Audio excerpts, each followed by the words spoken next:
Over the next month, August and I hung out a lot after school, either at his house or my house.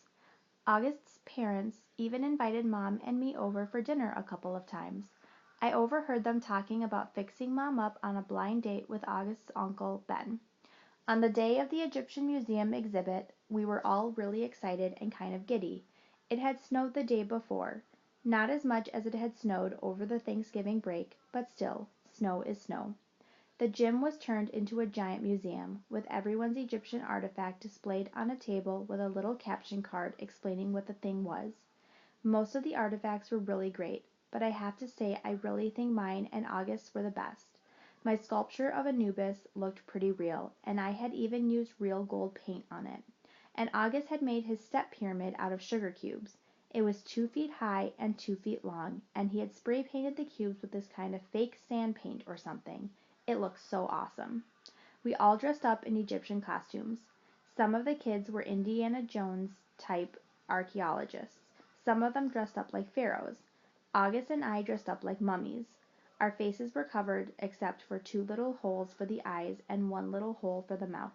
When the parents showed up, they all lined up in the hallway in front of the gym. Then we were told we could go get our parents, and each kid got to take his or her parent on a flashlight tour through the dark gym. August and I took our moms around together.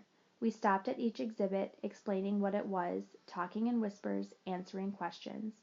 Since it was dark, we used our flashlights to illuminate the artifacts while we were talking. Sometimes, for dramatic effect, we would hold the flashlights under our chins while we were explaining something in detail.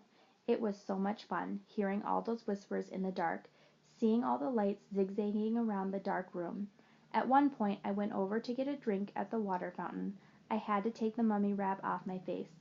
"Hey, Summer," said Jack, who came over to talk to me. He was dressed like the man from The Mummy. "Cool costume." "Thanks." "Is the other mummy August?" "Yeah." Um, hey, do you know why August is mad at me?" "Uh-huh," I nodded. "Can you tell me?" "No." He nodded. He seemed bummed. "I told him I wouldn't tell you," I explained. "It's so weird," he said. "I have no idea why he's mad at me all of a sudden. None.